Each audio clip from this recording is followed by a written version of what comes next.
Hello every commandos, आप लोग का स्वागत है सेवा क्लास से बिहारी कल्चर में। आज हम बात करने वाले हैं आपका यूनिट नंबर 4। यूनिट नंबर 4 हम बात करेंगे नेमरा शुंदा सीरीज का लेक्चर वाइज आपका यूनिट नंबर 4 की बात करेंगे। ठीक है, चलो इसके आगे का जितना भी लेक्चर हो रखी है वो आपको पढ़ा दिया गया है। आपको कहाँ पे ढूंढना है तो आप यूट्यूब पे जाके ढूंढ सकते हो, या तो आपको जाना है वेबसाइट पे, आप वेबसाइट पे चले जाओ bihariculture.co.in, या तो आप एप्लीकेशन डाउनलोड कर रखे हो, एप्लीकेशन में जाना है। उसके बाद यहाँ पे फ्री कोर्सेज दिख जाएगा, फ्री कोर्सेज में जाना है आपको। उसके बाद यहाँ पे नेमरा शुंदा बुक लेक्चर मिल जाएगी। उसके बाद यहाँ पे व्यू का क्लिक करना है। व्यू पे क्लिक करने के बाद आपको यहाँ पे लाइव अपकमिंग दिख जाएगी, जो कि एमसीक्यू सेशन होगी तो आपको यहाँ पे देखने को मिल जाएगी। और रिकॉर्डेड में आपको यहाँ पे एग्रीकल्चर दिख जाएगी। इसके बाद वीडियोस दिख जाएगी। यहाँ पे आपको पूरे चीजें यहाँ पे दिखते हुए चली जाएगी, जो कि यूनिट 3 तक पूरे कंप्लीट है। ठीक है, बाकी इसके अलावा और भी कोई जानकारी चाहिए तो आप नीचे कमेंट कर दीजिएगा। और टेलीग्राम जिन्होंने ज्वाइन नहीं किया वो टेलीग्राम ज्वाइन कर लेंगे, ताकि उसमें जो भी आपके इंपोर्टेंट जो क्वेश्चन होते हैं वो भी वहां पे करवाया जाता है। वहां पे लीडर बोर्ड दी जाती है, तो वहां से भी आप जाके अपना प्रैक्टिस को वहां पे और भी ज्यादा मजबूत कर सकते हो। ठीक है, वहां पे भी आपको डिफरेंट टाइप के क्वेश्चंस मिलते हैं जो कि कॉम्पिटिटिव एग्जाम के लिए काफी इंपॉर्टेंट होते हैं। तो टेलीग्राम को भी ज्वाइन करना बिल्कुल मत भूलिएगा, नीचे आपको लिंक मिल जाएगा। चलिए आज हम बात करते हैं यूनिट नंबर 4, जिसमें कि आपको आईसीआर के कुछ इंस्टीट्यूट के बारे में दिया गया है, जो कि इंटरनेशनल भी होगा और जो भी डीम्ड भी होगा। तो हम हर एक की बात करेंगे। तो पहले हम डीम्ड की बात करते हैं। डीम्ड यूनिवर्सिटी कौन कौन से हैं? ठीक है, अप्रोक्स 5 दिया गया है यहाँ पे। फर्स्ट आपका IARI है, इंडियन एग्रीकल्चर रिसर्च इंस्टीट्यूट, जो कि पूसा न्यू दिल्ली में पड़ती है। ठीक है, आपको यहाँ पे इसका एब्रिविएशन भी याद रखना है, जो कि इसका फुल फॉर्म कहते हैं हम लोग। एब्रिविएशन याद रखना है और साथ में आपको कहाँ पे लोकेटेड है, लोकेशन भी आपको याद रखना है। समझ में आ गया? आसान सी बात है, आप जब एक दो बार पढ़ोगे ना, आप आराम से ये चीजें कर सकते हो। इसलिए इसको आपको लेक्चर फॉर्म में दे दी गई है कि आप आराम से कहीं भी जा रहे हो, कहीं भी आप घूम रहे हो, आप आराम से यहाँ पे आओगे। एकदम छोटी सी वीडियोस रहेगी, आप इसको फास्ट मोड में कर लोगे और कहीं भी जा रहे हो, ईयरफोन लगाए हुए, एयरडॉप्स लगाए हुए हो, आराम से आप सुनते हुए चले जाओगे। और जब जितनी बार आप सुनोगे, जितनी बार आप एक मूवी को देखते हो ना, तो एकदम याद हो जाता है ना सीन। जैसे धमाल में ये सीन था, ढोल में सर ये सीन था, हेरा फेरी में ये सीन था, तुरंत समझा देते हो। उसी तरीके से आपको, इसीलिए तो ये अच्छा माध्यम है आप लोग के लिए याद करने का। ठीक है, तो उस माध्यम से आपको इसको भी पढ़ना है, जैसे आप मूवी को देखते हो उसी तरीके से। ठीक है, चलो आगे बढ़ा जाए। चलो जी, अब फर्स्ट था IARI, आपको पता होगा, इसमें ज्यादा आपको दिमाग लगाने की जरूरत नहीं है। ठीक है, IVRI, Indian veterinary research institute, Izzatnagar UP में पड़ती है। ठीक है, देखो वेटनरी में इज्जत बनाना कहां पे है? यूपी में है, तो इज्जतनगर। ठीक है, इस तरीके से आपको याद रखना है। IARI पूसा न्यू दिल्ली आपको पता है। वेटनरी रिसर्च इंस्टीट्यूट कहाँ है? इज्जतनगर। तो वेटनरी में इज्जत नहीं है ना, होता है ना गांव घर में। ठीक है, वेटनरी वाला जो डॉक्टर होता है उतना वो डॉक्टर के लेवल का नहीं होता है। ठीक है, तो उसके आप अनुसार इसको याद कर सकते हो, बस याद करने के लिए है। ठीक है, उसके बाद NDRI national dairy research institute, जो कि करनाल हरियाणा में है। इससे याद रख लो कि डेयरी, अधिकतर दूध वाला चीज ना हरियाणा में ही होता है। ठीक है, हरियाणा में ही जो मतलब क्या बताएं, जो भी ब्रीड होता है, इस तरीके से याद कर सकते हो। जो भी ब्रीड होता है ना, वो सारे हरियाणा के साइड के होते, राजस्थान के साइड के होते। तो आप इससे याद रख लोगे कि NDRI जो है वो करनाल हरियाणा में है। कहां पे है NDRI? इसका फुल फॉर्म क्या होगा, एब्रिविएशन क्या होगा? तो नेशनल डेयरी रिसर्च इंस्टीट्यूट हो जाएगा। ठीक है, उसके बाद CIFE central institute of fisheries education, Mumbai में है। मुंबई में बहुत सारी बीच है। ठीक है, बीच है जहां पे समुद्र तट है, तो यहां से आप फिशरीज याद कर सकते हो। ठीक है, हम ऐसे ही याद किए हैं। ठीक है, यहां तक कोई दिक्कत? IARI की बारे में बात की, IVRI की बात करें, इज्जतनगर यूपी में है। उसके बाद हम बात किए हैं NDRI का, जो कि करनाल हरियाणा में है। उसके बाद हमने बात किया कि CIFE जो central institute of fisheries education है, वो हमारा मुंबई महाराष्ट्र में है। Then AAI Allahabad agriculture institute, जो कि इलाहाबाद यूपी में है, ये नैनी में पड़ता है। इसी का नया नाम स्वेट्स है, SHUATS। ठीक है, चलो आजकल तो यहाँ के पढ़े हुए लोग भी एकदम, है ना, अच्छे तरीके से जॉब नहीं ले पाते हैं। ठीक है, क्योंकि वहां का प्लेसमेंट उतना अच्छे तरीके से नहीं हो पाती है। पहले ICAR से एक्रीडेटेड थी, अब ICAR से एक्रीडेटेड नहीं है। ठीक है, लेकिन अभी भी इसमें बहुत सारे स्कोप है। आप वहां जाके, बहुत सारी प्राइवेट कंपनी आती है, लेकिन गुड प्लेसमेंट नहीं कह सकते, हाई प्लेसमेंट नहीं कह सकते। एक समय में ये बहुत नामी थी प्लेसमेंट के नाम से, लेकिन अब फीस के बारे में ही ये अब चर्चित है बस। ठीक है, चलो ये हमारे थे आपके डिम्ड यूनिवर्सिटी। अब हम बात करते हैं एग्रीकल्चर रिसर्च इंस्टीट्यूट। ठीक है, इसमें CARI central agriculture research institute port Blair Andaman Nicobar में। ठीक है, CARI central agriculture research institute. अगर यहाँ पे इंडियन एग्रीकल्चर रिसर्च इंस्टीट्यूट होता तो हमारा न्यू दिल्ली हो जाता, पूछा। देन काजरी central arid zone research institute जो कि जोधपुर राजस्थान में है, 1959 में ये एस्टेब्लिश हुई थी। Then CIAH central institute of arid horticulture Bikaner Rajasthan में है। ठीक है, देन वही बात करें CIAE central institute of agricultural engineering Bhopal जो कि मध्य प्रदेश में है। ठीक है, एग्रीकल्चर इंजीनियरिंग का जो सेंट्रल इंस्टीट्यूट है वो हमारा भोपाल में है। Then CICR central institute for cotton research जो कि नागपुर महाराष्ट्र में है। इसको याद करने के लिए, कॉटन जो है मेनली आपको महाराष्ट्र में होती है। इसका कारण क्यों है? क्योंकि ब्लैक सॉइल महाराष्ट्र में पाई जाती है। कौन सी सॉइल? Black soil. और आपको पता है ब्लैक सॉइल को हम लोग कॉटन सॉइल भी कहते हैं, क्योंकि ये ब्लैक सॉइल जो है वो कॉटन के प्रोडक्शन के लिए काफी लाभदायक होता है, काफी यूजफुल होता है इस तरीके का मिट्टी। ठीक है, देन सिफेट जो है central institute of post harvest engineering and technology जो कि लुधियाना पंजाब में है। ठीक है, CIPHET central institute of post harvest, post P से याद रखना, पोस्ट से पंजाब। ठीक है, पंजाब और लुधियाना, इस तरीके से आप याद कर सकते हो। बस याद करने के लिए मैं आपको बता रहा हूं। जब भी आपको कॉटन बोल देगा तो आपको ध्यान में रखना है कि ब्लैक सॉइल। ठीक है, और ब्लैक सॉइल कहां पाया जाता है? मेनली तो महाराष्ट्र के एरिया में पाया जाता है, तो आपको यहां से महाराष्ट्र याद हो जाएगा। देन उसके बाद मैं बात करूं सिफेट की, सिफेट जो हमारा पोस्ट हार्वेस्ट इंजीनियरिंग है, तो P फॉर पंजाब, तो लुधियाना पंजाब, ऐसे याद कर लेना है। देन नेक्स्ट टॉपिक की बात करते हैं। नेक्स्ट पॉइंट है हमारा CRIDA central research institute for dryland agriculture Hyderabad AP Andhra Pradesh में, जो कि 1985 में एस्टेब्लिश हुई थी। ड्राईलैंड एग्रीकल्चर, यहाँ पे आपको दो चीजें मिलेंगे, एक हमारा एरिड वाला है, एरिड जोन है, एक हमारा ड्राईलैंड है, फिर एक हमारा एरिड हॉर्टिकल्चर है जो कि बीकानेर राजस्थान में है। तो याद रखना है आपको, एरिड जोन हो चाहे एरिड हॉर्टिकल्चर हो, दोनों हमारा कहाँ है? राजस्थान में है। एक हमारा जोधपुर में, एक हमारा बीकानेर में। ठीक है, उसके बाद ड्राईलैंड एग्रीकल्चर यहाँ पे दिया गया है, ड्राईलैंड एग्रीकल्चर आपका हैदराबाद में है। ठीक है, उसके बाद CRIJAF central research institute for jute and allied fibre जो कि बरकपुर वेस्ट बंगाल में है। ठीक है, बराकपुर या बैरकपुर कहते हैं, तो वो हमारा वेस्ट बंगाल में। Then CRRI central rice research institute जो कि कटक उड़ीसा में पड़ता है। अब इसको नाम चेंज करके नेशनल राइस रिसर्च इंस्टीट्यूट कर दिया गया, NRRI कर दिया गया है। ठीक है, सेंट्रल को नाम हटाकर अब नेशनल कर दिया गया है, तो इसको काफी इंपॉर्टेंट है, ये क्वेश्चन पूछे जा सकते हैं इससे क्वेश्चन। ठीक है, CRRI जो सेंट्रल राइस रिसर्च इंस्टीट्यूट जो कि कटक उड़ीसा में था, उसका अब नाम चेंज करके क्या रख दिया गया? NRRI रख दिया गया है, नेशनल राइस रिसर्च इंस्टीट्यूट रख दिया गया है।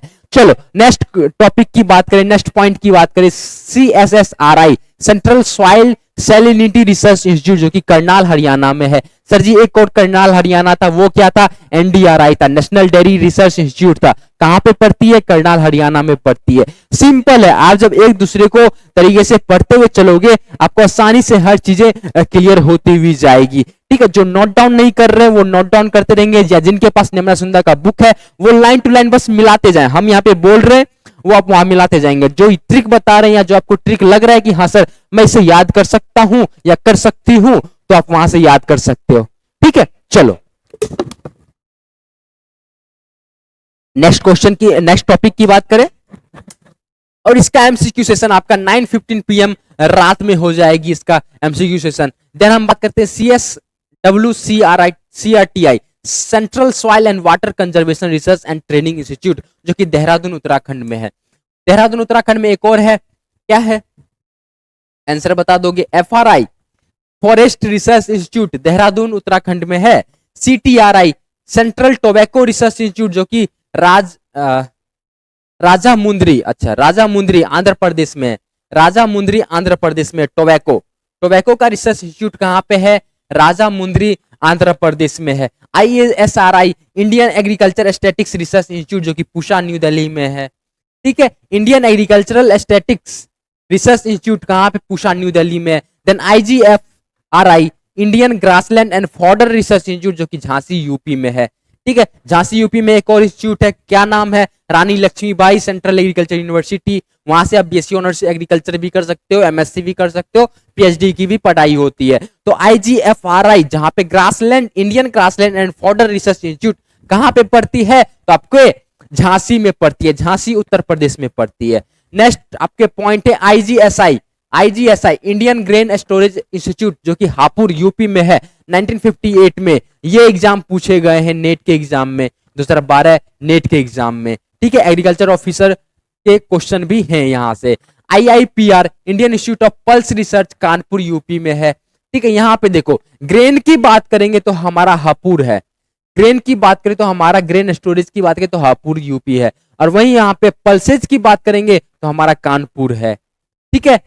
समझ में आ गया। चलो वेजिटेबल की बात करेंगे तो हमारा वेजिटेबल कहाँ पे है, कहाँ है, लखनऊ में।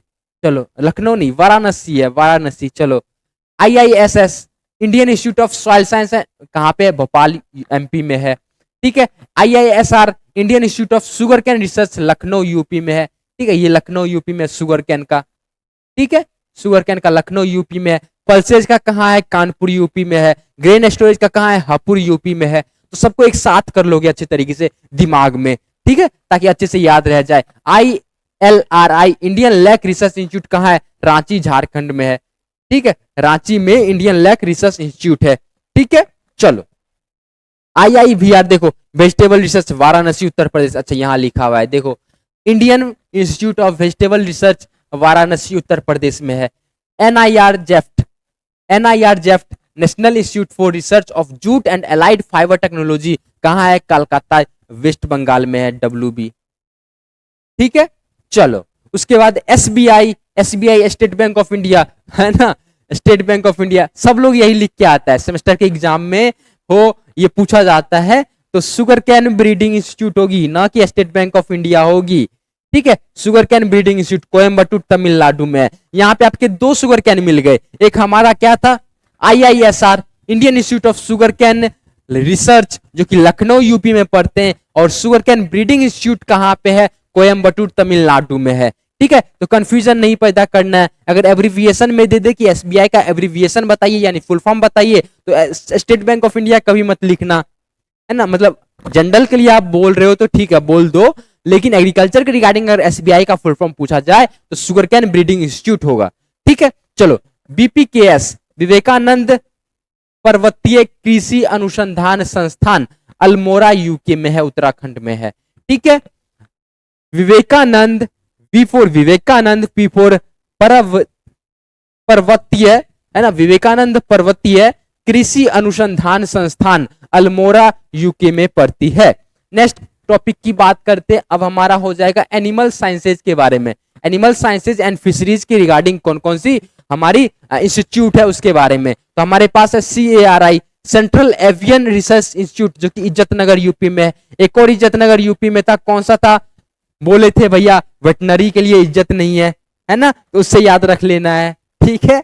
चलो तो यहाँ पे इज्जतनगर आपका 2 है, एवियन, एवियन, ठीक है, जो पक्षियों के लिए होता है। एवियन का हिंदी होता है पक्षी, ठीक है, पक्षियों के लिए, यानी मैन है उड़ने वाली चीजें, यहाँ पे पक्षी को लेके चलते हैं, ठीक है, क्योंकि एनिमल साइंसेज की रिगार्डिंग दी गई है। तो सेंट्रल एवियन रिसर्च इंस्टीट्यूट जो कि इज्जतनगर यूपी में पड़ती है। CIFR central inland fisheries research institute जो कि बरकपुर वेस्ट बंगाल में है, ठीक है, बरकपुर वेस्ट बंगाल में। यहाँ पे एक और था हमारा बरकपुर वेस्ट बंगाल का, ठीक है। यहाँ पे देखो central research institute for jute and allied fibre Barrackpore West Bengal था, ठीक है। चलो वहां पे shift central institute of fisheries technology Cochin Kerala में है, और एक फिशरीज का इंस्टीट्यूट जो था, फिशरीज का रिसर्च जो था वो कहाँ था, मुंबई महाराष्ट्र में। यहाँ पे फिशरीज टेक्नोलॉजी है वो कहाँ है, कोचीन केरला में है, ठीक है।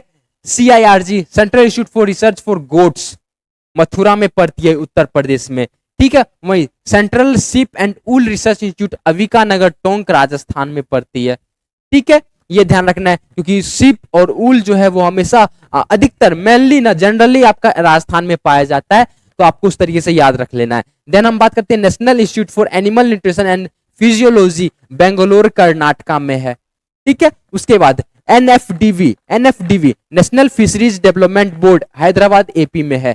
ठीक है, यहां तक कोई दिक्कत नहीं ना। नेशनल ब्यूरोज के बारे में बात करते हैं। ठीक है, national bureaus NBPGR national bureau of plant genetic resource New Delhi 1976 में पड़ती है, 1976 में हुई थी। NBSSLUP national bureau of soil survey and land use planning Nagpur Maharashtra, काफी इंपॉर्टेंट है ये, है ना, इसको देखते रहना है। देन हम बात करते हैं NBAGR national bureau of animal genetic resources Karnal Haryana में। जितना भी एनिमल के रिलेटेड होगा मेनली करनाल हरियाणा में पड़ती है, जैसे एनडीआरआई हो गई करनाल हरियाणा में। ठीक है, डेयरी के रिगार्डिंग तो समझ में आ गया। Then NBFGR national bureau of fish genetic resource Lucknow Uttar Pradesh में है। ठीक है, national bureau of agriculturally important micro organism Mau UP में है। ठीक है, NBAIR national bureau of agricultural insect resources Bangalore, जो कि formerly it was named project directorate of biological control, पहले ये नाम था। ठीक है, अब इसको चेंज करके national bureau of agricultural insect resources के नाम से रख दिया गया, जो कि बेंगलोर में पड़ती है। अब हम बात करते हैं कुछ इंटरनेशनल इंस्टीट्यूट के बारे में, जो कि पूरे इंटरनेशनली अपना वर्चस्व रखते हैं। उसमें सबसे पहले हमारे पास है IRRI। समझ में आ रही है नहीं आ रही है ये बता दोगे? चलो आगे बढ़े, आगे बढ़ा से IRRI international rice research institute at Manila Philippines 1960 में एस्टेब्लिश हुई थी। सिमेट देखो, CIMMYT it is a Mexican word, एक जो है ना मैक्सिकन वर्ड है, जो कि डिनोट करता है international centre for maize and wheat improvement at Mexico in 1966। ये एग्जाम में पूछी गई है 1966 में। ठीक है, चलो यहां पे देखो, यहां पे क्या हुआ था, सिमेट जो है ना एक मैक्सिकन वर्ड है, इसलिए आपको ये देखने को लग रहा हो कि सर जी ये तो मिल नहीं रहा, आई तो कुछ है ही नहीं। ठीक है, तो ये ना एक प्रकार का आपका मैक्सिकन वर्ड से डिराइव्ड है। सिमेट जो है वो मैक्सिकन वर्ड से डिराइव्ड है, इस कारण से आपको ये मैक्सिको में पड़ती है। ठीक है, ये मैक्सिको में पड़ती है एट मैक्सिको, तो ये मैक्सिकन वर्ड है, इसलिए इसका मतलब कुछ और है। लेकिन इसका जो मेन मतलब हम लोग के बोलचाल में या इंग्लिश में होगी, वो होगी हमारा international centre for maize and wheat improvement, जो कि कहां पड़ती है, मैक्सिको में पड़ती है, याद रखिएगा। इकार्डा में international centre for agricultural research in dryland area Aleppo है, जो कि सीरिया में पड़ती है, 1977 में एस्टेब्लिश हुई थी। इक्रीसेट काफी इंपोर्टेंट है, international crop research institute for semi arid tropics, जो कि हैदराबाद में है, इंडिया में है, 1972 में एस्टेब्लिश हुई थी। देन ILRAD की बात करें, international laboratory for research on animal disease, animal के जितने भी डिजीज होते हैं उसके रिसर्च लेबोरेटरी कहाँ पे है, नैरोबी केनिया में पड़ती है, 1973 में। केनिया वगैरह में जाओगे ना, एक बहुत बढ़िया रियलिटी है एक, ठीक है, एक वहाँ का बोल तो रियलिटी है ये। केनिया वगैरह में अगर जो यहाँ के बच्चे वहां पे जाते हैं ना स्टडी करने, हाँ जा सकते हो आप लोग। ठीक है, आप लोग जो BSc एग्रीकल्चर कर रहे हो, आप फर्दर स्टडी करना चाहते हो, PhD करना चाहते हो या MSc करना चाहते हो, तो आप इंटरनेशनली जाके पढ़ाई कर सकते हो। तो ये केनिया जो प्लेस है ना काफी बेहतर है बाकी और जगह से। केनिया हो गया काफी बेहतर है, सीरिया हो गया काफी बेहतर है फॉर एग्रीकल्चर के लिए। वहां पे पैसा भर भर के आएगा आपके पास, और वहां पे उतने ज्यादा लोग वहां पे अच्छे तरीके से एग्रीकल्चर के रिगार्डिंग नहीं है एस्टेब्लिश, तो वहां पे क्या है कि बहुत ज्यादा मौका मिलती रहती है। तो ये सब केनिया ना बहुत बेस्ट प्लेस है फॉर हायर स्टडी के लिए। ठीक है, चलो ICGEV international centre for genetic engineering and biotechnology Trieste Italy और न्यू दिल्ली में है। ठीक है, IBPGR international board for plant genetic resources Rome Italy, काफी इंपॉर्टेंट है ये, 1974 में एस्टेब्लिश हुई थी। इस तरीके के क्वेश्चन बार बार पूछे जाते हैं, international board for plant genetic resources. ठीक है, चलो अब बात करते हैं IIMI international irrigation management institute, जो कि डायगाना श्रीलंका में है। ठीक है, उसके बाद IVRDC Asian vegetable research and development centre Taiwan में है। Then IITA international institute of tropical agriculture Nigeria में। अच्छा, नाइजेरिया भी काफी अच्छा है प्लेस, जो कि पढ़ाई के लिए काफी इंपॉर्टेंट है। एग्रीकल्चर की स्टडी के लिए आप फर्दर जाना चाहते हो तो आप नाइजेरिया को भी देख सकते हो for the purpose of masters और PhD। ठीक है, यू कैन गो देयर। ठीक है, नाइजेरिया ठीक है। CIAT, CIAT international centre for tropical agriculture Colombia में है, 1966 में थे। इसके बाद हम बात कर लेते हैं कुछ अदर इंस्टीट्यूट के बारे में, जो कि NAARM national academy of agricultural research and management जो कि हैदराबाद आंध्र प्रदेश में पड़ती है। Then FRI forest research institute जो कि देहरादून यूके में पड़ती है। ठीक है। उसके बाद NCERT national council of education research and training, ये हमारा न्यू दिल्ली में पड़ती है। NRCWS national research centre for weed science Jabalpur MP में पड़ती है, मध्य प्रदेश में पड़ती है, जबलपुर में weed science. Then NRCWT national research centre for water technology Bhubaneswar Orissa में पड़ती है। ठीक है। और जो कि इसका directorate of water technology research Bhubaneswar Orissa कह सकते हो। अच्छा इसी का है ना। चलो पहले ये नाम था, ठीक है, इसके नाम से भी जाना जाता है, दोनों नाम है इसका। NRCWAR national research centre for women in agriculture research Bhubaneswar Orissa. Now अब चेंज करके बोल दिया गया है। ये हमारा पहले का नाम था, अब ये बोला जा रहा है नाउ। अब इसका नाम directorate of water technology research Bhubaneswar Orissa हो गई है। अब बात करते हैं NRCWAR national research centre for women in agriculture research, ये था पहले, अब इसका नाम चेंज करके ये रख दिया गया है डायरेक्टरेट ऑफ वुमेन, चलो directorate of women in agriculture research, ठीक है, डायरेक्टरेट कर दिया गया है। PWMR project directorate of water management research Patna Bihar में है। ठीक है, काफी इंपॉर्टेंट है। Project directorate of water management research Patna Bihar में है। नाउ इसको अब चेंज करके बोल दिया गया है now Indian institute of water management, यानी IIWM। ठीक है, IIWM इसके नाम से जाना जाता है। ये कहां पे स्थित है? पटना बिहार में स्थित है। ठीक है, चलो नेक्स्ट की बात करते हैं। PDRR project directorate of rice research जो कि हैदराबाद तेलंगाना में है। अब इसको नाम चेंज करके बता दिया गया IIRR Indian institute of rice research, IIRR। ठीक है, चलो PDMR प्रोजेक्ट डायरेक्टरेट ऑफ मेज रिसर्च जो कि पूसा न्यू दिल्ली में था, लेकिन अब इसका नाम चेंज करके इंडियन इंस्टीट्यूट ऑफ मेज रिसर्च रख दिया गया है, यानी IIMR। ठीक है, ये एकदम ध्यान रखिएगा, शिफ्टेड टू लुधियाना पंजाब, और लुधियाना न्यू दिल्ली पूसा में था, वहां से यहाँ से चेंज करके लुधियाना पंजाब कर दिया गया। काफी इंपोर्टेंट है, जो कि नाम चेंज हुआ है ना, पूछने का बहुत चांस रख सकता है, क्योंकि ये करंट अफेयर के अंतर्गत ही आ जाते हैं। PTWR project directorate of wheat research Karnal Haryana में था, इसको नाम चेंज करके बता दिया गया Indian institute of wheat and barley research, IIWBR। ठीक है, चलो जो कि करनाल हरियाणा में है। NIOF national institute of organic farming Ghaziabad UP में है। ऑर्गेनिक फार्मिंग का नेशनल इंस्टीट्यूट कहां पे है? गाजियाबाद यूपी में है। NCIPM national centre for irrigated pest management new Delhi में पड़ती है।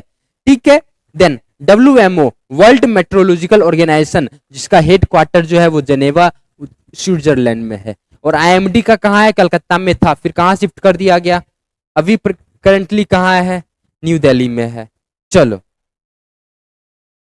DFR directorate of floriculture research Pune Maharashtra में है। ठीक है, DIPA directorate of information and publication in agriculture New Delhi में है।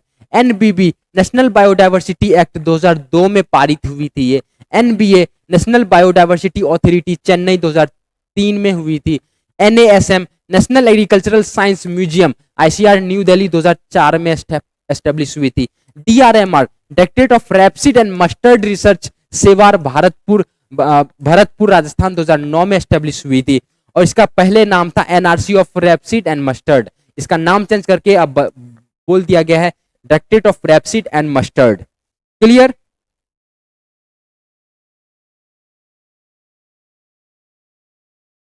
ठीक है, चलो APEDA agricultural and project and processed food product export development authority जो कि न्यू दिल्ली में पड़ती है। अपेडा याद रखिएगा, APEDA is a important one. ठीक है, you have to remember all the things. NAFED जो है agriculture national agriculture cooperative marketing federation October 1958 में एस्टेब्लिश हुई थी। चलो नाबार्ड की बात करते हैं। नाबार्ड काफी इंपॉर्टेंट है, पूछता रहता है। National bank for agriculture and rural development 12 जुलाई 1982 में हुआ था, हमने इसको कवर कर रखा है ऑलरेडी। ठीक है, गेट गेट जो है जनरल एग्रीमेंट ऑन ट्रेप्स एंड थेरिट्स टैरिफ एंड ट्रेड 1947 में, ठीक है। और इसको अब रिप्लेस कर दिया गया WTO से, जो कि जनवरी 1995 में हुआ था, Uruguay round 8th of Uruguay round से, ठीक है। CACF-CEP commission for agriculture cost and prices, then NIAM national institute of agriculture marketing Jaipur Rajasthan में 1988 में हुई थी। Then CFQCTI central fertiliser quality control training institute जो कि फरीदाबाद हरियाणा में है। Then NPPTI national plant protection training institute जो कि हैदराबाद AP में पड़ती है। Then DMI directorate of marketing and inspection Faridabad Haryana में है, ठीक है, directorate of marketing and inspection. Then ICAR के कुछ रिवार्ड्स की बात करते हैं, ठीक है, यहां तक कोई दिक्कत नहीं ना। अब हम कुछ अवार्ड के बारे में बात करते हैं, जो स्क्रीनशॉट लेना चाहते हैं वो स्क्रीनशॉट ले सकते हैं, ठीक है। चलो,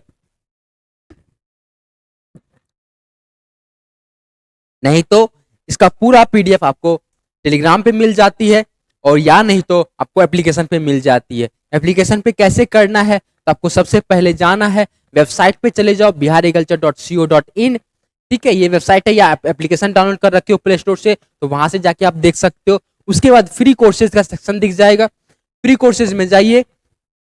फ्री कोर्सेज में जाने के बाद आपको यहाँ पे नेमरा सुंदा का ये सेशन दिख जाएगा, ये कोर्स दिख जाएगा।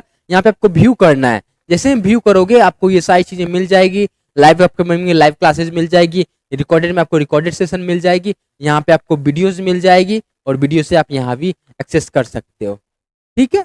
चलो, ये हमारे हो गए जो कि आप कहाँ से इसको देख सकते हो, ठीक है। चलो, अब बात करते हैं हम ICAR के कुछ अवार्ड्स के बारे में, और ये इसका किस फील्ड में दिए जाते हैं।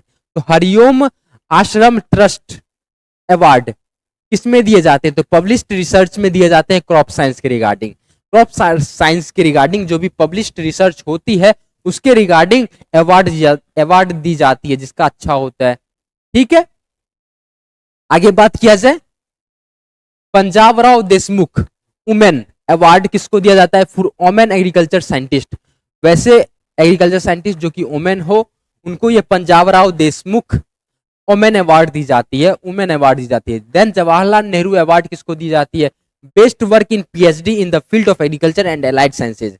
या तो आप कोई भी किसी प्रकार के PhD कर रहे हो, अपना रिसर्च कर रहे हो, उसमें अगर आपने अच्छा वर्क किया है तो आपको ये जवाहरलाल नेहरू अवार्ड दिया जाता है। जगजीवन राम किशन अवार्ड, जगजीवन राम किशन अवार्ड किसको दिया जाता है, to innovation farmers in agriculture and allied sciences. Innovative farmer जो होते हैं, जो नई तकनीक से नया नया इन्वेंशन कर करके खेती करते हैं, तो उनको ये दिया जाता है जगजीवन राम किशन अवार्ड। चौधरी चरण सिंह अवार्ड, चौधरी चरण सिंह अवार्ड किनको दिया जाता है, for excellence journalism in the field of agriculture research and development. वैसे चीजें जो उनको दिया जाता है जो कि एग्रीकल्चर रिसर्च या उसके अलाइड सेक्टर के लिए जो रिसर्च करते रहते हैं, उनमें बेस्ट जर्नलिज्म का अवार्ड जाता है, अगर अच्छी तरीके से वो जर्नलिज्म करते हैं। जर्नलिज्म मतलब क्या होता है कि बताना, ठीक है, हर एक रिसर्च को अच्छी तरीके से कवर करना, उसमें क्या चीजें हैं क्या नहीं होती, इसके कारण से ये चीजें हैं, ये प्रॉब्लम के रिगार्डिंग ये रिसर्च करना काफी लाभदायक होगा, इसके लिए ये चीजें हुई। तो वो लोग जो बताते हैं ना, जैसे न्यूज चैनल में आप देखते होंगे, तो वो लोग जर्नलिज्म करके आ रखे होते हैं। तो सेम वही है कि जो अच्छे जर्नलिज्म करते हैं for the agriculture research and development, उनके एक्सीलेंस के लिए ये अवार्ड दी जाती है। कौन सा अवार्ड, तो चौधरी चरण सिंह अवार्ड दी जाती है, ठीक है। अब हम कुछ पब्लिकेशन की बात करते हैं रिलेटेड टू एग्रीकल्चर, ठीक है। अच्छा चलो, जर्नल यहाँ पे या मैगजीन दिया गया है, पब्लिश्ड बाय किसके द्वारा पब्लिश की जाती है और कहाँ से पब्लिश की जाती है उसके बारे में है। तो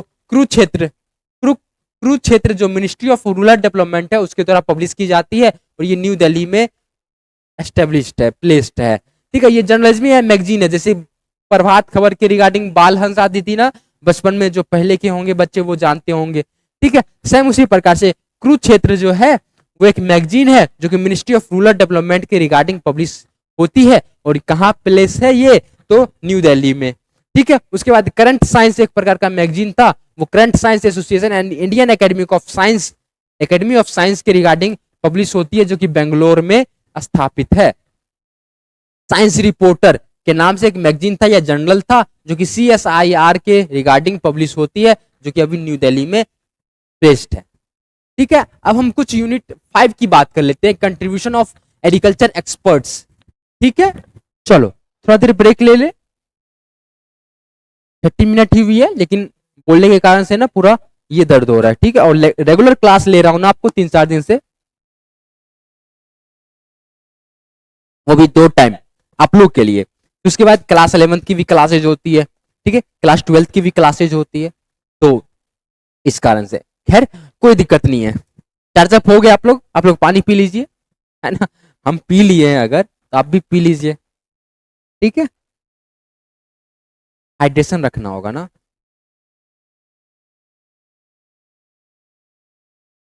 हम्म, पढ़ा जाए, बताओगे? चलो स्टार्ट करते हैं। यूनिट 5 में contribution of agriculture experts, agriculture experts के क्या कंट्रीब्यूशन है इसके बारे में दिया गया है। सबसे पहले एम एस स्वामीनाथन, सबने नाम सुन रखा होगा एम एस स्वामीनाथन सर का। ठीक है, ये बड़ा क्यों नहीं हो रहा, चलो 7 अगस्त 1925 में और 28 सितंबर 2023 में इनकी मृत्यु हो गई। ठीक है, देखो लेटेस्ट एकदम जानकारी 2024 के बेस्ट पे यहाँ पे लेक्चर दी गई है। ठीक है, तो बहुत जगह होता होगा कि हाँ पहलिका बनल है उसी को पढ़ाया जा रहा है, उसी को पढ़ाया जा रहा है, पहलुका बनल टेस्ट है उसी को एकदम रौंदले है, एकदम 99 299 एकदम प्राइस लगे लेके एकदम रगड़ दिया है ना, तो उस सब से बचना है आपको। ठीक है, वो सब बहुत पुराना जानकारी रखता है। ठीक है, बहुत पुराना जानकारी होता है, क्योंकि ये सब करंट अफेयर वाली चीजें हैं। क्या नाम चेंज हुई, जो मैं आपको यहाँ पे नाम चेंजेस वाली बताएं वो सब अभी फिलहाल में है, तो उस तरीके से आपको याद रखना है। ठीक है, हो सकता है कि 2 साल के बाद फिर से ये चेंज हो जाए, तो हम फिर से उस समय पढ़ाएंगे, उस समय फिर से कवर करेंगे। ठीक है, तो अभी आपको उसके साथ चलते रहना है, क्योंकि एग्रीकल्चर में बहुत सारे रिगार्डिंग अपडेट्स आते रहते हैं जो आपको कवर करते होने चाहिए हर साल। इस बार सिलेक्शन अगर आपकी नहीं हुई तो हो सकता है कि नेक्स्ट ईयर जो आप पढ़ोगे वो थोड़ा न्यू होगा, कुछ डिफरेंट होगा, कुछ नए टॉपिक होंगे। जैसे अभी मैं ही देख सकते हो, इतना ज्यादा अच्छे तरीके से दिया गया है। इनकी मृत्यु जो हुई थी 28 सितंबर 2023 को हुई थी, इनका जन्म 7 अगस्त 1925 को हुआ था। एम एस स्वामीनाथन जो थे एक व्हीट ब्रीडर थे, है ना, फादर ऑफ ग्रीन रेवोल्यूशन कहा जाता है इंडिया के रिगार्डिंग, और एक्स मेंबर थे ऑफ प्लानिंग कमीशन। ठीक है, प्लानिंग कमीशन के एक्स मेंबर थे। देन वर्ल्ड फूड प्राइज इनको मिला था 1987 में, जिसको given by FAO, food and agriculture organisation, and he was honoured as a millennium prize. ठीक है, मिलेनियम प्राइज दिया जाता है for former prime minister AB Vajpayee. ठीक है, in 88th national science congress held on 3 से 7 जनवरी 2001 में, जो कि IRI न्यू दिल्ली में हुई थी, उसमें इनको मिलेनियम प्राइज मिली थी। ठीक है, तो इनको कौन कौन सा प्राइज मिल रखा है, वर्ल्ड फूड प्राइज मिल रखा है 1997 में FAO के द्वारा। उसके बाद मिला था इनको मिलेनियम प्राइज, जो कि फॉर्मर प्राइम मिनिस्टर जो थे सॉरी चलो, तो फॉर्मर प्राइम मिनिस्टर तो एबी वाजपेयी, जो कि 88th नेशनल साइंस कांग्रेस जो हुई थी 3 से 7 जनवरी 2001 में, तो IRI दिल्ली में, उसके रिगार्डिंग मिलेनियम प्राइज मिला था। यानी अगर पूछा जाएगा कि एम एस स्वामीनाथन को मिलेनियम प्राइज कितने से मिला था, तो 2001 में मिला था। ठीक है, ex president of national commission on farmers of India, इसके भी एक्स प्रेसिडेंट रह चुके हैं, और इन्होंने बुक भी इंटाइटल्ड किया था व्हीट रेवोल्यूशन। ठीक है, व्हीट रेवोल्यूशन नाम का एक बुक ने लिखा था। ठीक है, चलो, M S Swaminathan received first world agriculture prize, अच्छा फर्स्ट वर्ल्ड एग्रीकल्चर प्राइज इनको मिला था 11th global agriculture leadership summit, जो कि न्यू दिल्ली में हुआ था अक्टूबर 2018 में। ठीक है, तो अगर पूछा जाएगा कि वर्ल्ड एग्रीकल्चर प्राइज कितने ईस्वी में मिला था इनको, तो 2018 में मिला था, और वो पहले थे। ठीक है, इस प्राइज को लेने वाले वो पहले थे। ठीक है, फर्स्ट वर्ल्ड एग्रीकल्चर प्राइज 2018 में। कौन सा था वो समिट, तो 11th global agriculture leadership summit था, न्यू दिल्ली में हुआ था अक्टूबर 2018 में। ठीक है, तो ये हमारे कुछ कृतियां थी एम एस स्वामीनाथन के। ठीक है, एम एस स्वामीनाथन की कुछ कृतियां थी। उनकी जन्म 7 अगस्त 1925 को हुई थी, 28 सितंबर 2023 को। वो एक व्हीट ब्रीडर थे, फादर ऑफ ग्रीन रेवोल्यूशन कहा जाता है इनको, और एक्स मेंबर थे प्लानिंग कमीशन के। वर्ल्ड फूड प्राइज इनको मिला था FAO के द्वारा 1997 में, और इनको मिलेनियम प्राइज 2001 में मिला था by the former prime minister AB Vajpayee. Then ex president थे वो national commission of farmers of India के, और इन्होंने एक बुक भी लिखा था जिसका नाम है व्हीट रेवोल्यूशन।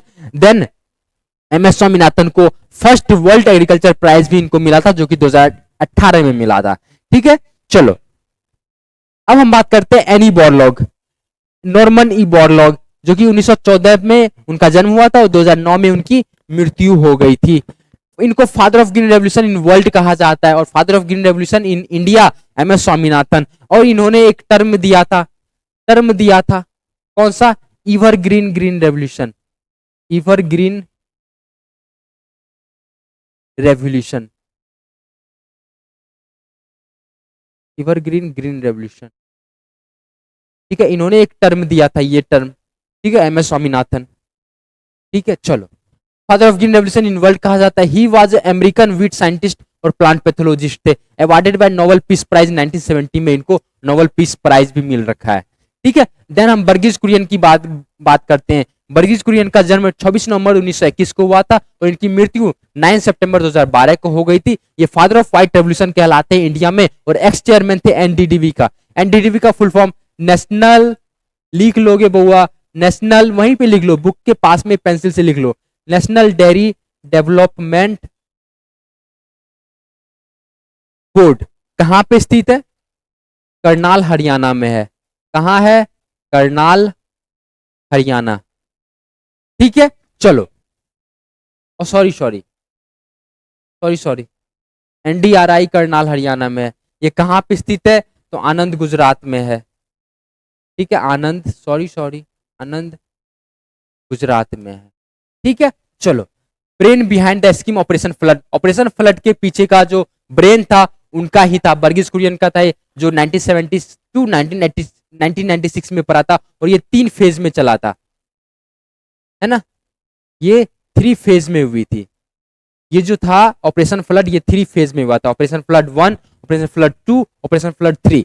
ठीक है, और ये 1970 से 1996 तक चली थी, और इसके पीछे ऑपरेशन फ्लड के पीछे का दिमाग जो था उनका वर्गीज कुरियन का था। मैग्सेसे अवार्ड इनको मिला था 1963 में।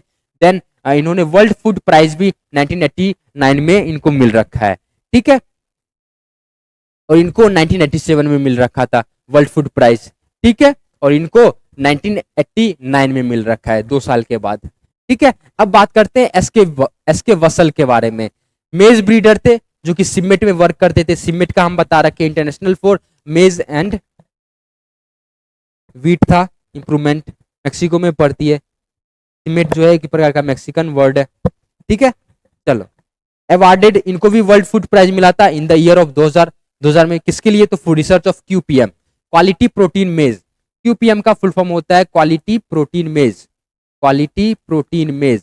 इसमें जो है ये पूछा जाता है, काफी इंपॉर्टेंट है ये टॉपिक, ये पॉइंट काफी इंपॉर्टेंट है। QPM, क्योंकि ये मेज जो होता है ऐसा वैरायटी था, क्वालिटी प्रोटीन मेज, जो कि यहाँ पे rich in amino acid, tryptophan और लाइसिन, इसमें बहुत ज्यादा भर के था। और साथ में इनके वर्कर थे, इनके साथ में काम किए थे डॉक्टर E विलेगस। एसके वसल जो थे वो वर्ल्ड फूड प्राइज इनको मिला था, और ये सिमेट में वर्क करते थे। और 2000 में इनको वर्ल्ड फूड प्राइज मिला था, किसके बेसिस पे, किसके रिसर्च वर्क पे, तो इन्होंने क्या किया था कि QPM एक डेवलप किया था, क्वालिटी प्रोटीन मेज एक डेवलप किया था। उसमें क्या होता था कि उसमें प्रोटीन की मात्रा काफी ज्यादा होती थी। ठीक है, उसमें एमिनो एसिड, ट्रिप्टोफैन और लाइसिन की रिचनेस थी उसमें। ठीक है, तो ये इंपॉर्टेंट होता है। देन KL चड्डा, डॉक्टर KL चड्डा जो कि एक पोमोलॉजिस्ट थे, यानी फल वैज्ञानिक थे। ठीक है, और father of golden revolution in India इनको कहा जाता है। ठीक है, गोल्डन रेवोल्यूशन के पिता KL चड्डा को कहा जाता है। RS परोडा एक फॉरेस्ट ब्रीडर थे, यानी जो चारे वाली होती है उनके ब्रीडर थे, और ये एक्स DG ऑफ ICR भी रह चुके हैं। ठीक है, ये DG भी रह चुके हैं ICR के। अभी कौन है DG, आप नीचे जाके मुझे कमेंट कर दीजिएगा। अमृता पटेल जो है चेयरपर्सन ऑफ NDDB आनंद, वो अमृता पटेल जो है वो चेयरपर्सन थे, है ना, आई थिंक अभी भी हैं। ठीक है, करंटली का डाटा है, लेकिन आप करंटली आप फिर से देख लीजिएगा। करंटली को आपको देख के नीचे बता देना है, या आपको नीचे मिल जाएगा लिखा हुआ। ठीक है, संजय राजा राम जो इंटरनेशनल वीट ब्रीडर थे, ठीक है, और इनको अवार्ड किया गया है चाइनास फ्रेंडशिप मेडल जो 2001 में। देन जीएस खुश, डॉक्टर जीएस खुश साहब, ये राइस ब्रीडर थे, ये अवार्डेड हुए थे ऑल्फ प्राइज से, जो एग्रीकल्चर की रिगार्डिंग होती है, जो कि 2000 में मिला था, in for his extra ordinary contribution of plant breeding and genetic specially in rice. ये राइस के जो आनुवांशिकी थी, जो प्लांट ब्रीडिंग थी, पौधों का परिवर्तन था, उसके रिगार्डिंग इनको 2000 में ऑल्फ प्राइज के नाम से सम्मानित किया गया, जीएस खुश को, जो कि एक राइस ब्रीडर थे। ठीक है, अब हम यूनिट 6 के बारे में बात करते हैं। ठीक है, इसमें हमने पूरे अच्छे तरीके से कवर कर दिया है। यूनिट 6 में आपको अचीवमेंट ऑफ क्रॉप इंप्रूवमेंट के बारे में दिया गया है। सबसे पहला इसमें है जेनेटिकली मॉडिफाइड क्रॉप्स। ठीक है, genetically modified crops, the crops in which one or many of its traits are altered or enhanced through a process of genetic engineering known as GM crops। क्या कह रहा है सर? ये कह रहा है कि वैसी क्रॉप जिसमें एक या एक से ज्यादा ट्रेट्स जो होंगे वो अल्टर्ड किए जाते हैं या इनहांस किए जाते हैं, यानी चेंज किए जाते हैं, अल्टर किए जाते हैं या इनहांस किए जाते हैं किसी एक प्रोसेस के द्वारा, through a process of genetic engineering. कौन सा प्रोसेस? तो जेनेटिक इंजीनियरिंग के प्रोसेस के रिगार्डिंग, जिसको हम कहते हैं जीएम क्रॉप। क्या कहते हैं बुआ? जीएम क्रॉप कहते हैं। मतलब क्या हो गया? जीएम क्रॉप अगर पूछे जाएगा कि जेनेटिकली मॉडिफाइड क्रॉप क्या होती है, what is genetically modified crop, तो आपको बताना है कि वैसी crop with the crop in which one और मोर ट्रेट्स। ठीक है, वैसी पौधे, वैसी क्रॉप्स, वैसे फसलें जिसमें एक या एक से ज्यादा ट्रेट्स को क्या किया जाता है? अल्टर किया जाता है या इनहांस किया जाता है थ्रू अ प्रोसेस ऑफ, किस प्रोसेस के थ्रू? तो जेनेटिक इंजीनियरिंग प्रोसेस के थ्रू, जिसको हम लोग कहते हैं, क्या कहते हैं? जीएम क्रॉप कहते हैं, जेनेटिकली मॉडिफाइड क्रॉप्स कहते हैं। समझ में आई या नहीं आई? नहीं आई? फिर से बताऊं? चलो फिर से बताता हूं। देखो, द क्रॉप, एक ऐसा क्रॉप, चलो मान लेते हैं ऐसा क्रॉप, ठीक है, जो कि इसके एक या एक से ज्यादा ट्रेट्स को क्या किया जाता है? अल्टर किया जाता है या चेंज किया जाता है या इनहांस किया जाता है through a process of genetic engineering are known as genetically modified crops. के क्या क्या एग्जांपल हो जाएंगे? आ जाओ, बीटी कॉटन हो जाएगा, GM mustard and golden rice हो जाएगा। ठीक है, तो हम बीटी कॉटन के बारे में पहले बात कर लेते हैं। BT cotton, bacillus thuringiensis is a soil bacterium that produces protein lethal to insect larva affecting the digestive system of bollworm।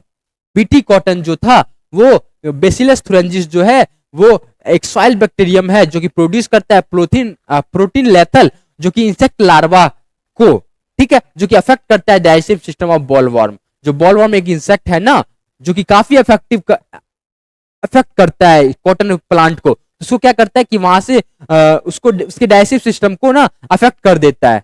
ठीक है, समझ में नहीं आई? समझ में नहीं? बीटी कॉटन जो है ना, देखो बीटी कॉटन जो है ना एक प्रकार का सॉइल बैक्टीरियम है जो कि प्रोड्यूस करता है एक प्रोटीन का लेथल एक प्रोड्यूस करता है इंसेक्ट लार्वा, और वो जो खा लेता है उसको अफेक्ट करता है इंसेक्ट लार्वा को। जब प्रोटीन लेथल जब इंसेक्ट लार्वा के डाइजेस्टिव सिस्टम में जाता है तो वो खराब कर देता है, उसको अफेक्ट कर देता है, और स्पेशली बॉलवर्म में अफेक्ट करता है तो वही उसका ही खराब होगा। तो उससे क्या होगा कि वो लोग नहीं आना चाहते हैं इस पे, तो अफेक्ट ज्यादा नहीं कर पाता है, तो इसलिए इसका नाम बीटी कॉटन पड़ा है बैसिलस thuringiensis नाम से। The gene responsible for this affect is CRY1AC। याद रखिएगा कौन सा जीन इसके लिए रिस्पॉन्सिबल है? तो CRY1AC। ठीक है, अब देखो याद करने का कुछ नहीं है। डाइजेस्टिव सिस्टम अगर आपका मान लेते हैं डाइजेस्टिव सिस्टम खराब हो जाता है, एकदम रोना स्टार्ट कर देते हो, और एक बार नहीं बार बार रोते हैं, तो 1AC है ना, तो CRY1AC। ठीक है, इस तरीके से आपको याद करना है। ठीक है, जीन जो रिस्पॉन्सिबल होता है वो CRY1AC होता है, और डाइजेस्टिव सिस्टम को अफेक्ट करता है, तो हम रोना स्टार्ट करेंगे तो CRY1AC। ठीक है, चलो ये क्लियर हो गई। Then GM cotton is only crop permitted by genetic engineering approval committee GEAC under ministry of environment and forestry in India. और जीएम कॉटन एक पहला ऐसा क्रॉप है जो परमिट किया जाता है जेनेटिक इंजीनियरिंग अप्रूवल कमिटी के द्वारा। ठीक है, चलो बीटी कॉटन जो है वो फर्स्ट परमिटेड ऑन मार्च 2002 में। और 2002 में बीटी कॉटन को परमिशन मिल गया था, जो कि पहला था। ठीक है, यहां तक कोई दिक्कत नहीं ना, बीटी कॉटन के बारे में हमने पढ़ रखा है। अब देखो बीटी कॉटन का वैरायटी डेवलप्ड बाय मेहाइको एक वैरायटी एक कंपनी है, जैसे कि आपको MECH 12, MECH 162, MECH MECH 184 for southern state and RCH 138, RCH 134 suitable for northern India. Mahyco जो है वो बीटी कॉटन के वैरायटीज को डेवलप करने वाला कंपनी है। ठीक है, और इसके रिगार्डिंग ये सब वैरायटी आते हैं, MECH 12, MECH 162, MECH 184 ये साउदर्न स्टेट के लिए, और आपके साउदर्न याद करना है इसके रिगार्डिंग। फिर आपके नॉर्थर्न के लिए RCH और RCH। ठीक है, इस तरीके से याद करना है आपको। Then Punjab agriculture university Ludhiana has developed country's first genetically modified BT varieties of cotton. अच्छा, the special advantage over existing MNC private sector seeds is a seed of which could be reused by farmers, resulting in saving the repeated cost they have to bear every season. अच्छा, Punjab agriculture university Ludhiana में जो पड़ती है वो एक पहला developed country बन गया, has developed मतलब उन्होंने डेवलप किया कंट्रीज का पहला genetically modified variety of cotton. ठीक है, समझ में आएगा। बस ये है, पंजाब एग्रीकल्चर यूनिवर्सिटी जो है वो पहला ऐसा हो गया था, वही उसने ही पंजाब एग्रीकल्चर यूनिवर्सिटी जो लुधियाना है ये बोल रहा है कि उन्होंने डेवलप किया था इंडिया का यानी अपने कंट्री का पहला genetically modified BT varieties of cotton. ठीक है, चलो this type ICR identified 3 BT cotton varieties out of 3 varieties to namely PAU यानी पंजाब एग्रीकल्चर यूनिवर्सिटी BT1, ठीक है, and F1861 developed from PAU and RS 2013 developed from SKRAU Bikaner, है ना। चलो राजस्थान, ठीक है, यहाँ पे 3 मेन वैरायटी है, 3 में से आपको PAU BT1 और F1861 जो कि PAU से डेवलप है और RS 2013 हमारा डेवलप है SKRAU बीकानेर से। ये हमारा बीटी कॉटन के वैरायटी है जो कि ICR ने आइडेंटिफाई किया है। All the 3 varieties carry cry 1AC, आपको बताया था ये जीन रिस्पॉन्सिबल करता है। ठीक है, gene imparting resistant against bollworm complex. ठीक है, in world first generation of BT cotton was came in 1996 and known as Bollgard 1। और पूरे वर्ल्ड की बात करें तो पहला जनरेशन बीटी कॉटन का 1996 में आया था जिसका नाम है बॉलगार्ड 1। बॉलगार्ड 1 यानी बॉल वॉर्म को सुरक्षा करने के लिए, ठीक है, उसको उससे सुरक्षित रखने के लिए बॉलगार्ड 1। ठीक है, माइको कोलैबोरेटेड विथ मॉन्सेंटो, ये दोनों एक वैरायटी एक कंपनी है जो कि सीड, बहुत सारा सीड आपने सुन रखा होगा, मॉन्सेंटो का सीड है ना, माइको का सीड। आप जब देखते होगे ना कोई भी आप सीड ला रहे हो ना मार्केट से, तो देखना ये दोनों कंपनी कहीं ना कहीं जरूर होगा। ठीक है, क्योंकि ये दोनों ही अभी राज कर रहा है इस सब पे, सीड के वैरायटीज पे। ठीक है, तो Mahyco collaborated with Monsanto to develop BT variety Bollgard 1 using cry 1AC gene. ठीक है, तो आपको ध्यान रखना है बस ये 3। ठीक है, ये 3 वैरायटी कौन कौन से, PAU BT1, F1861 और हमारा RS 2013 जो कि SKRAU बीकानेर से डेवलप्ड है। और बीटी कॉटन का मतलब ही समझ लेना कि वैसा वो जीन जो रिस्पॉन्सिबल होता है, तो कौन सा जीन है, तो क्राई 1AC जीन है जो रिस्पॉन्सिबल करता है for protecting from the bollworm affected. ठीक है, तो ये हमारा हो गया। Recently BT cotton variety developed as Bollgard 2। अच्छा, फिर से वो बीटी कॉटन ना बॉलगार्ड 1 था वो, अब फिर से बीटी कॉटन के लिए वैरायटी एक डेवलप हो गया बॉलगार्ड 2 जो कि having both gene of cry 1AC and cry 2AB gene. ठीक है, क्राई 1AC भी रख रहा है और क्राई 2AB जीन भी रख रहा है जो कि 2006 में, which is known as second generation of BT cotton. ठीक है, फर्स्ट जनरेशन हमारा क्या था, बॉलगार्ड 1। ठीक है, उसके बाद फिर से 2006 में बॉलगार्ड 2 का डेवलप हो गया जो कि बोथ जीन रखता है, क्राई 1AC और क्राई 2AB जीन।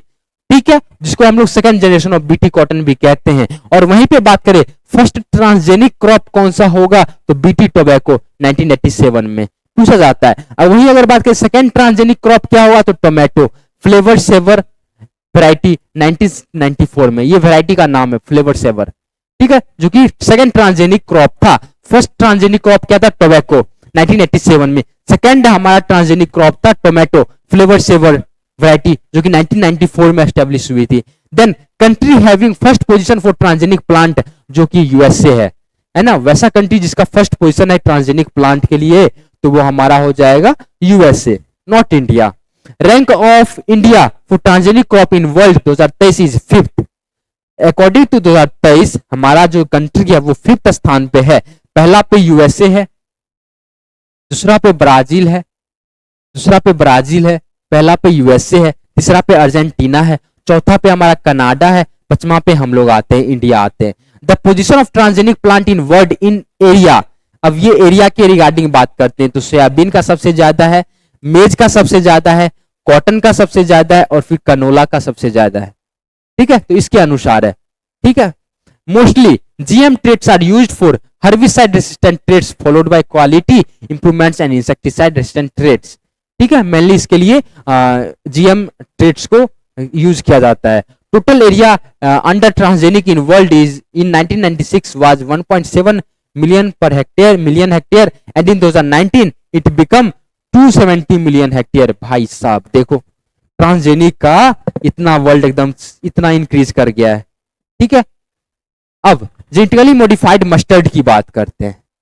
ठीक है, जेनेटिकली मॉडिफाइड मस्टर्ड की बात करते हैं। These are glyphosate resistant mustard developed by pro agro seed company limited an ancillary company of Bayer's crop sciences Germany. अब बेयर क्रॉप, ये भी आप बहुत सारा कंपनी के देख रखे होंगे। बेयर इस तरीके का लोगो रहता है। ठीक है, BAYER ऐसे रखता है, फिर यहाँ पे ऐसे करके रखता है।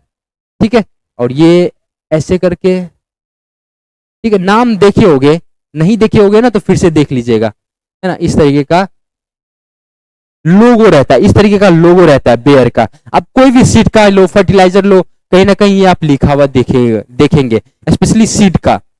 ठीक है, चलो ये जो है ग्लाइफोसेट रेसिस्टेंट मस्टर्ड डेवलप होता है, जो कि प्रो एग्रो सीड कंपनी के द्वारा लिमिटेड रहता है, जो कि एक बायर क्रॉप साइंस का ही एक कंपनी, जो कि जर्मनी में है।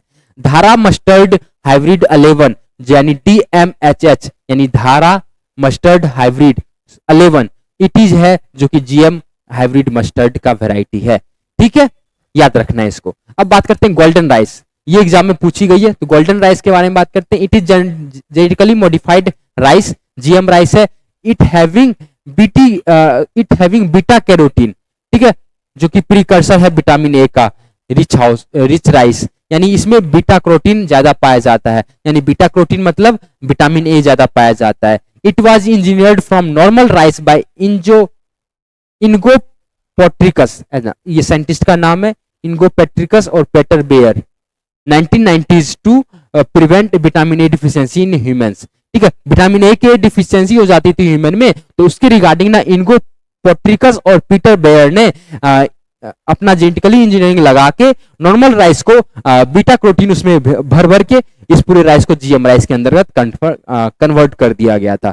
That's why Ingo Potrykus is known as father of golden rice. इसलिए फादर ऑफ गोल्डन राइस किनको कहा जाता है? इनगो पोट्रिकस को कहा जाता है, तो ध्यान में रखना है इसको। देन सुपर राइस की बात करते हैं। डेवलप्ड बाय डॉक्टर गुरुदेव सिंह खुश यानी जीएस खुश, डॉक्टर जीएस खुश eight IRRI which would bring an improvement of 25% of over present day variety। यानी ये सुपर राइस जो थे वो काफी अच्छे तरीके से जीएस खुश के द्वारा शुरुआत किया गया था, जो कि इंप्रूवमेंट लाया था किसमें कि 25% ओवर प्रेजेंट डे वैरायटीज। ठीक है, चलो अब बात करते हैं हाइब्रिड राइस के। हाइब्रिड राइस के बारे में देखते हैं। First time in world China developed hybrid rice in 1974 by professor Long Ping Yuan. ठीक है, और इनको फादर भी कहा जाता है। इनको फादर ऑफ, अगर पूछा जाएगा फादर ऑफ हाइब्रिड राइस कौन कहलाएंगे, तो अभी आपने 3-4 राइस के बारे में पढ़ा है। एक हमारा हाइब्रिड राइस रहा जो कि फादर कहलाते हैं प्रोफेसर लॉन्ग पिंग वॉन। एक आपने पढ़ा है फादर ऑफ सुपर राइस जिसको जीएस खुश को कहते हैं। एक आपने पढ़ा गोल्डन राइस, इनको पोट्रिकस को कहते हैं। ठीक है, तो ये सब राइस के बारे में आपको पढ़ते रहना है। India is second to develop hybrid rice after China. China के बाद इंडिया दूसरा ऐसा कंट्री था जो कि हाइब्रिड राइस को डेवलप किया। फर्स्ट वेराइटीज MGR1 है ना, MGR1 जो फर्स्ट वेराइटी था, अर्लियर नेम्ड एज CORH1, पहले जो CORH1 था नाम, developed first by TNAU, Coimbatore में जो पड़ता है। देन उसके बाद PRH1 PRH6 डेवलप किया गया IARI के द्वारा। ठीक है, तो ये हमारा, हम सेकेंड थे, लेकिन फर्स्ट वेराइटी हमारा सेकेंड में, हम इंडिया जो था, इंडिया चाइना के बाद फर्स्ट, चाइना के बाद हमारा सेकेंड जो था वो पोजीशन था for development of hybrid rice. लेकिन हाइब्रिड राइस में फर्स्ट डेवलप कौन सा वैरायटी था? MGR1, जिसको हम लोग CORH1 भी कहते हैं, जो किसके द्वारा डेवलप किया गया था? तो TNAU के द्वारा डेवलप किया गया था। उसके बाद PRH1 और PRH6 ये डेवलप किया गया था, जो कि आपके IRI के द्वारा डेवलप किया गया था। देन हाइब्रिड मस्टर्ड की बात करते हैं, developed by DRMR, directorate of rapeseed and mustard research, जो कि भरतपुर राजस्थान में पड़ती है, उसके द्वारा डेवलप की गई थी। वैराइटीज डेवलपमेंट बाय DRMR और NRC HB 506, जो कि हमारा फर्स्ट हाइब्रिड मस्टर्ड है। अगर पूछा जाएगा फर्स्ट हाइब्रिड मस्टर्ड कौन है, तो NRC HB 506। ठीक है, अदर दूसरा क्या है? धारा मस्टर्ड हाइब्रिड 11, जो आपको बता रखे हैं, DMH 11, it is a genetically modified hybrid mustard which is developed eight Delhi university. ठीक है, यहां तक कोई दिक्कत नहीं ना? आगे बात करते हैं सुपर वीट। अच्छा, सुपर वीट के बारे में देखो, super wheat, the research on super wheat is in progress at DWR, ठीक है, directorate of wheat research, Karnal में जो पड़ती है। It was expected to come by 2005, yield increase 15 to 20%। ये जो है 15 से 20% तक एक्सपेक्टेड है कि सुपर वीट को अच्छे तरीके से कर सके। ठीक है, यील्ड हो, उसको इंक्रीज कर सके। देन ग्रीन रेवोल्यूशन की बात करते हैं। The term green revolution was coined by William S God, है ना, ये बार बार पूछा जाता है, लिख लोगे। ग्रीन रेवोल्यूशन जो टर्म है, अगर पूछा जाता है ना, तो आप लोग सीधा बोल देते हो कि MS स्वामीनाथन। नहीं, ये जो टर्म, ये जो नाम है ना, जैसे आपका नाम मान लेते हैं सौरभ है, आपका नाम मान लेते हैं अभिषेक है, ठीक है, आपका मान लेते हैं नाम निशांत है, ठीक है, तो वो सब का जैसे अभिषेक का नाम लिए ना, तो उसमें से जो कॉइन, यानी जो आपका नाम पड़ा है, वो आपके दादाजी दिए होंगे, आपके माताजी दिए होंगे, या आपके अंकल जी दिए होंगे, या आपके कोई फेवरेट अंकल होंगे, या फेवरेट आपके दादाजी होंगे या दादी होंगे, उन्होंने नाम दिया होगा। तो वो नाम देने का ना, वो काम दादाजी किए हैं। लेकिन आपका जो नाम, आप लेगेसी जो कर रहे हो, आपके पिता तो दूसरे कहलाएंगे ना, जो आपके पिताजी हैं वो कहलाएंगे। ठीक है, आपको जो नाम पड़ा है, उसके पिताजी तो वही कहलाएंगे जो आपके फादर है। अब नाम जो दिए वो अलग पर्सन है ना, दादाजी हो सकते हैं, दादी हो सकती है, सेम वही है। यहाँ पे देखो, टर्म अगर पूछेगा ना, टर्म कौन दिया है, तो आपको देना है ग्रीन रेवोल्यूशन का विलियम एस गॉड या WS गॉड। ठीक है, लेकिन अगर फादर कहे जाएगा तो इंडिया के लिए MS स्वामीनाथन है, और वर्ल्ड के लिए एनी बोरलॉग है, जो कि 1968 में दिया गया था। ठीक है, समझ में आ गया। देन उसके बाद main components in green revolution are high yielding varieties. Main components यही था, HYV हाई यील्डिंग वेराइटीज को यहाँ पे यूज किया गया था। Use of chemical fertilisers and plant protection chemicals, है ना, इस तरीके का यूज किया गया, जिससे कि इंक्रीज किया गया प्रोडक्शन को। इसी को ग्रीन रेवोल्यूशन कहा गया है। ठीक है, अब बात करते हैं एवरग्रीन रेवोल्यूशन। एवरग्रीन रेवोल्यूशन क्या है? This term was coined by doctor MS Swaminathan, है ना, MS स्वामीनाथन ने एवरग्रीन, अच्छा, एवरग्रीन रेवोल्यूशन, ठीक है, एवरग्रीन रेवोल्यूशन जो कि MS स्वामीनाथन के द्वारा दिया गया था, to denote the green revolution based on sustainable methods of crop intensification and diversification. Green revolution को अच्छी तरीके से मदद मिल पाए, इसलिए इन्होंने एवरग्रीन रेवोल्यूशन को कॉइन किया गया, जो कि MS स्वामीनाथन के द्वारा दिया गया। इसी वजह से ये जो नाम दिए ना, एवरग्रीन रेवोल्यूशन की शुरुआत की है ना, इसी वजह से इनको ग्रीन रेवोल्यूशन के फादर कहे जाते हैं इंडिया के रिगार्डिंग। ठीक है, क्योंकि इन्होंने एक बहुत बड़ा एक टर्म दिया था, जो कि एवरग्रीन रेवोल्यूशन था, जो कि डिनोट करता था कि जो ग्रीन रेवोल्यूशन जो चल रही है, उसको हम सस्टेनेबल मेथड से, क्रॉप इंटेंसिफिकेशन की मदद से और क्रॉप डाइवर्सिफिकेशन की मदद से हम आगे वृद्धि करेंगे। ठीक है, vertical revolution in agriculture, maximising production per unit land area per unit of time using intensive cropping system, high production inputs and improved management practices. यानी वर्टिकल रेवोल्यूशन और इन एग्रीकल्चर में क्या हुआ कि हम कम जगह पे इंटेंसिव क्रॉपिंग सिस्टम के रिगार्डिंग हम एक ही समय पे एक ही यूनिट पे बढ़िया से बढ़िया ज्यादा से ज्यादा प्रोडक्शन कर सके, कम जगह पे ही, कम इंटेंसिव मतलब इंटेंसिव क्रॉपिंग सिस्टम के रिगार्डिंग ही हम सेम लैंड पे सेम टाइम में सेम समय पे हम मैक्सिमाइज कर सके प्रोडक्शन को। तो ये वर्टिकल रेवोल्यूशन इन एग्रीकल्चर कहलाई। ठीक है, आज के लिए बस इतना ही रखते, बाकी इसका एमसीक्यू सेशन आपको मिल जाएंगे आपको यूट्यूब पे रात के 9:15 PM में डेली लाइव क्लासेज होती है, एमसीक्यू की लाइव क्लासेज होती है, जहां पे आप अपने आप को आंक भी सकते हो। ठीक है, और यहाँ पे आप अगर एप्लीकेशन अभी तक डाउनलोड नहीं किया तो एप्लीकेशन जाके डाउनलोड कर लीजिएगा, टेलीग्राम को ज्वाइन नहीं किया टेलीग्राम को ज्वाइन कर लीजिएगा। यहाँ पे आपको फ्री कोर्सेज में जाना है, फ्री कोर्सेज में जाने के बाद आपको यहाँ पे नम्रा शुंदा का लेक्चर सीरीज मिल जाएगा यहाँ पे। तो यहाँ से आपको व्यू पे क्लिक करना है, आपको यहाँ पे वीडियोस में मिल जाएगा, लेक्चर में मिल जाएगा, आपको हर एक चीज की लेक्चर मिल जाएगी, पीडीएफ मिल जाएगी। और टेलीग्राम को ज्वाइन करना बिल्कुल मत भूलिएगा, टेलीग्राम को भी यहाँ पे आप जाके ज्वाइन कर सकते हो। ठीक है, बाकी मिलते हैं किसी और नए लेक्चर के साथ, किसी और नए वीडियो के साथ। तब तक के लिए देखते रहिए शिवा क्लासेस, हंसते रहिए, मुस्कुराते रहिए, और अपने दोस्तों के पास शेयर नहीं किया अपने इस वीडियो को, अपने दोस्तों के पास शेयर कर दीजिएगा। अगर वीडियो पसंद आया होगा तो वीडियो को जो लाइक बिल्कुल करते रहिएगा। बाकी अगर आपके एग्जाम आने वाले हैं तो ऑल द बेस्ट, और अच्छे तरीके से पढ़ते रहिए और मजेदार तरीके से पढ़ते रहिए।